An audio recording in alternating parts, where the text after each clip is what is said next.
Hello guys, this is Rich TV and welcome back to my channel. But before I start the devotional guys, I'd like to shout out the following person channel na napunta rito at nag-join sa devotional. Shout out ang God bless Julio Bacoteco, Bon Anthony Balmoria, French and Dog, Vince Lawrence Chonco, Nathaniel Abelia, Micaela Lazaro, Mary Jane Espares, Ashley Moreno, Trixie Claire, Kim Incaso, Neil Bisnar, Alan Llagas, Kyle Dawadjas, Dale Ramos, Lilian Lobitos, Kim Lago, Heart Ponsalan, Mami Rose, Crop, Yans TV, Connie Vlog, Ping Bertolpo, Retro Vlog, Michael Aburita, Foreman's Work, Jocelyn Custodio, and SSC TV of Korea. Shoutout na rin sa mga hindi nakisabay na manood at makinig sa devotional, but still nagpunta pa rin dito para manood at makinig sa devotional.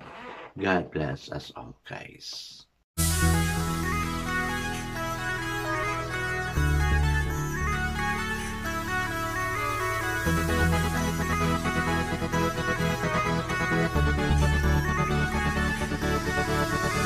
Rich TV, where you heard it, number one is on the top. Good advice is they'll never stop. Rich TV, where you heard it, number one is on the top. Good advice is they'll never stop. Guys, it's Wednesday again. At sana nakapunta tayo sa mga respected churches natin kasi pag Wednesday talaga may prayer meeting, no? May mga misa yung ibang mga churches kaya wag natin kaligtaan na mapunta at mag-join sa mga devotional at prayer meetings na ginagawa naman ito kasi it encourages us to grow our soul, no? It encourages us to live more.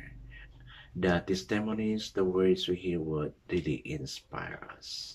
I guess let's not proceed to our devotion. Let's open our Bible to Genesis chapter 19. We're supposed to read from verses 15 to 38, pero parang mahaba siya. So we'll just start from verses 27 to 38. And still, guys, I'm using the devotional study Bible because the words you see is so simplified na maintindihan talaga natin.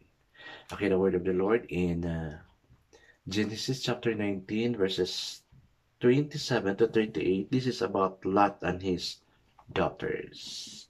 Early the next morning, Abraham got up and returned to the place where he had stood before the Lord. He looked down toward Sodom and Gomorrah, toward all the land of the plain, and he saw dense smoke rising from the land, like smoke from a furnace. So when God destroyed the cities of the plain, he remembered Abraham, and he brought Lot out of the catastrophe that overthrew the cities where Lot had lived. Lot and his two daughters left Zoar and settled in the mountain, for he was afraid to stay in Zoar. He and his two daughters lived in a cave. One day the older daughter said to the younger, "Our father is old and there is no man around here. So lie with us, as is the custom all over the earth.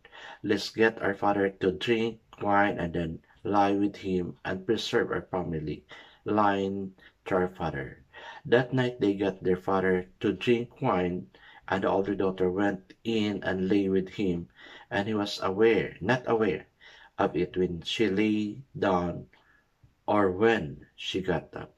The next day the older daughter said to the younger, "Last night I lay with my father. Let's get him to drink wine again tonight, and you go in and lie with him, so we can preserve our family line through our father." So they got their father to drink wine that night also, and the younger daughter went and lay with him. Again he was not aware of it when she lay down or when she got up. So both of Lot's daughters became pregnant by their father. The older daughter had a son, and she named him Moab. He is the father of the Moabites of today. The younger daughter also had a son, and she named him Ben-Ami. He is the father of the Amorites of today. Amen and amen. I guess let's not pray. Father God, there are really things na nangyayari sa mga ganyan, oh God, na the other person is unconscious while some other people are doing things to that person consciously just to preserve the family. I do not know, dear God, if it's really okay or what, but that is written in the Bible. Lord, in our life, teach us to do what's right before your eyes in order to preserve our family also, Lord God. Teach us to live life according to your will, Lord God. We pray, and I pray for those who are here, though kukunti lang kami, okay, but yet we know you are here in our midst. For when two or three are gathered in your name, you are in our midst. Bless each one of us, oh God. In Jesus' name we pray. Amen and amen. The focus verse we have for this evening, guys, is found in Genesis 19, chapter 19, verse 29. I say, so when God destroyed the cities of the plain, he remembered Abraham and brought Lot out of the catastrophe that overthrew the cities where Lot had lived.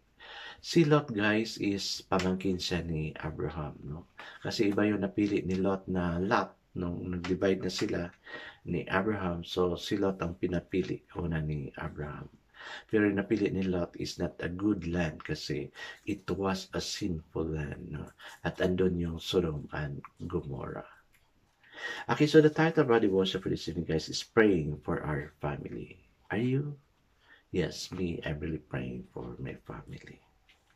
Abraham bargained with God for Sodom and Gomorrah. He asked God to spare the city for the sake of 10 righteous people who might be living in those places. God agreed, but as it turned out, there were not even 10 righteous people in all Sodom and Gomorrah. However, for Abraham's sake, God saved his nephew Lot and Lot's family who were living in Sodom. It really pays na may mga ano tayo, no? Mga yung godly people na because of them, we will be saved also. God is God of love and is also a holy and just God. He does not tolerate wickedness, and he deals with righteous and wicked people differently. The Lord is far from the wicked, but he hears the prayer of the righteous, according to Proverbs 15, verse 29. Thanks to our Lord Jesus Christ, who, by his sacrificial death on the cross, made righteous all those who would believe in him.